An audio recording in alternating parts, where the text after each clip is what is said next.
Okay, I've got a um, member here subjected to a couple of forces. I'm going to try to find the stress at A.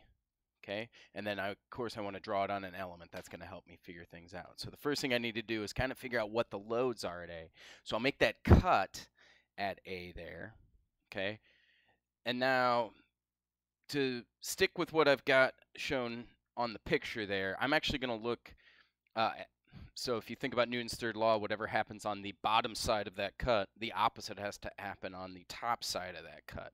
And again, what I'm going to draw on here are shear and excuse me, I'm going to draw shear forces and the torque. I think the bending, well, maybe I'll draw the bending on there as well. Okay, and again, this will be on the, I make that cut, it'll be on the top surface of that cut. Okay, which will be the opposite of what's on the bottom there. Okay, so what this will correspond to is I'll have a shear force of 300 in this direction, and I'll have a shear force of 400 in that direction. Okay, and I'll call this, well, we'll just leave it like that for now. Okay, now the torque that it's going to create is that 400 times 1.5.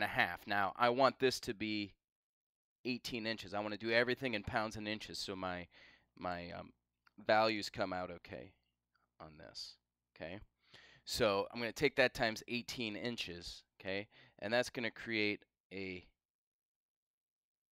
torque in that direction of 18 inches times 400, which is 7,200 pound inches. Okay, now that 300 is going to create a moment about this axis right here, kind of in that direction like so, and that's going to be 300 times 60 inches, right? Because I want to convert this to 60 inches, okay? Which will be 18,000 in that direction. And the 400 will create a moment in that direction. 400 times 60 inches, that'll be 24,000 in pound inches. Okay, so I hope that makes sense. Again, this is basically the forces, the loads that are created on the top side of that surface. So I make the cut there. Okay, I can balance it out. Newton's third law says the opposite are occurring on there. So it's essentially what the moments are creating by those forces at the top surface of that. Okay, so let's continue on now that we kind of figured out what those forces are. So if I think about, let's start with the normal, okay, at A. Okay, I don't have, again, it's going to be normal divided by area plus MC over I. There are no forces vertically there, right? So there's no compression, no tension just due to the force, okay?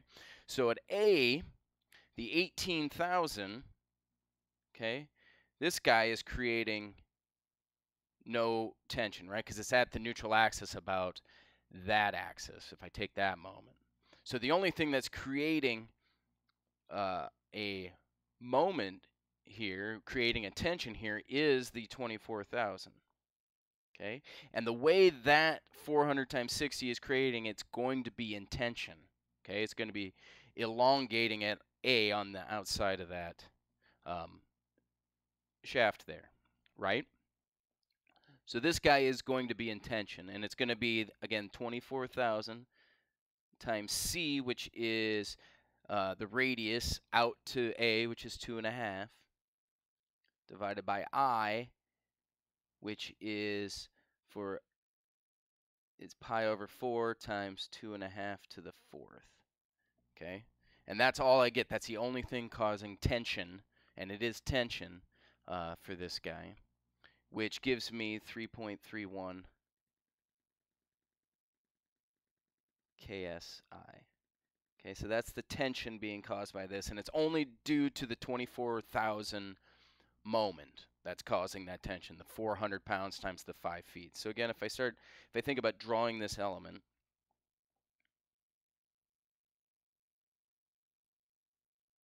draw that element down here. That guy is going to be in tension, okay? So I draw that straight up, straight down like this, and it's going to be 3.31 KSI, if I think about that element. Now let's move on to the shear stress, okay? So I've got a shear stress, okay, due to the torque in that direction right there, in the same direction as the 300, okay? That means in the 400 direction, I don't have any component due to the torque, okay? The other thing is A is at the edge, right? So there is no torque in that 400 direction. So this guy does not contribute at all to the shear stress. The only thing that contributes to the shear stress is the 7200, okay, and the 300, okay? And it's going to be down, or it's going to be, let me draw it over here. It's going to be in this direction on that top surface, same direction as the 7200 due to that torque, and the 300 is in that direction as well on the top of the surface. On the bottom of the surface, it's going to be going the opposite direction. So that shear stress, the only shear stress that I have, again, is TC over J plus VQ over IT. Okay? Okay, so TC over J, and again, I'm just doing magnitudes. They're in the same direction, so I'm going to add them together. I already know the direction by looking at the picture. So T is 7,200, C is 2.5, and J is pi over 2 times 2.5 to the fourth. Okay, so now I got to do a little bit of math, or a lot of bit of math, however you want to look at it, to figure out exact. Oh wait, sorry, it's not just 2.5. Okay, this is a tube. It's 2.5 to the fourth minus 2 to the fourth, and that's where I was gonna get on when I had to figure out what Q is, right? So what I have here again is a semicircle like that, and I need to find the area and the centroid of that semicircle, right? Because again, Q equals y bar prime over a prime. Okay, so I have to take the outside minus the inside, and it's 4r over 3 pi for the centroid of a semicircle. So bear with me. So it's going to be 4 times 2.5 divided by 3 pi. Okay, that's the semicircle, or that's the centroid of the outer semicircle. The area of that semicircle is pi over 2 times r squared, which is 2 is 2.5 squared. Then I need to subtract off the smaller one, which is going to be 4r, where r is 2 over 3 pi, times pi over 2 r squared, where again r is 2 squared. All of that divided by the area, which is the outer minus the inner. So pi over 2 times 2.5 squared minus pi over 2 times 2 squared. From this I can find, oh, that's just, I'll just keep going this way. Then I'll take that times the area, which is just going to be pi over 2, 2.5 squared minus pi over 2, 2 squared. Okay, it didn't quite fit on there, but we'll do it. Looks something like that. Bottom line is, well, I'll let you go from there. You can figure out what I'm doing there. But again, it's just y bar prime times a prime. From all of that, I get Q equal to 5.0833. So go ahead and throw this back up here. So again, V is in the same direction as TC over J. It's going to be kind of down and to the right on my picture. So I'm adding them together. That's going to be 300 pounds times Q, which we just calculated to be 5.083, divided by I, which is pi over 4, 2.5 to the fourth minus 2 to the fourth, right? Because it's just, you got to subtract the 2. This is for the whole ring that I have there, okay?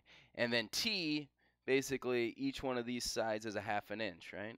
0.5 and 0.5. So the total thickness there is t. So from this, I find that my shear stress is 581. This one's actually PSI. Okay. So again, drawing that over here, I guess keeping everything in KSI, I'll call this 0.581, like so. Okay, so that is your element that you're drawing, understanding what direction they're in. And again, the easiest way to do that is just with the tension compression. Usually it's easiest just to kind of visualize, okay, is that in tension, is that in compression? Add or subtract if it's tension versus compression. With the shear, you're going to have to draw pictures. You're going to have to figure out, okay, the torque makes this one go, you know, up, down, left, right, whatever it is. Then I've got shear forces up, down, left, right. I've got to then figure out, okay, well, then is, you know, is it at the edge? Is it at the neutral axis? If so, how do I calculate different things that way? Figure out what direction it's going in. For our purposes here, it's kind of down and to the right on the top surface. Okay, and then you've got the complementary things to keep it in equilibrium as I have drawn on there. But again, a lot of the, you know, it's just combining all of the different shear and normal stress equations that we've got, combining them together, figuring out what direction things are going in, and summing them up.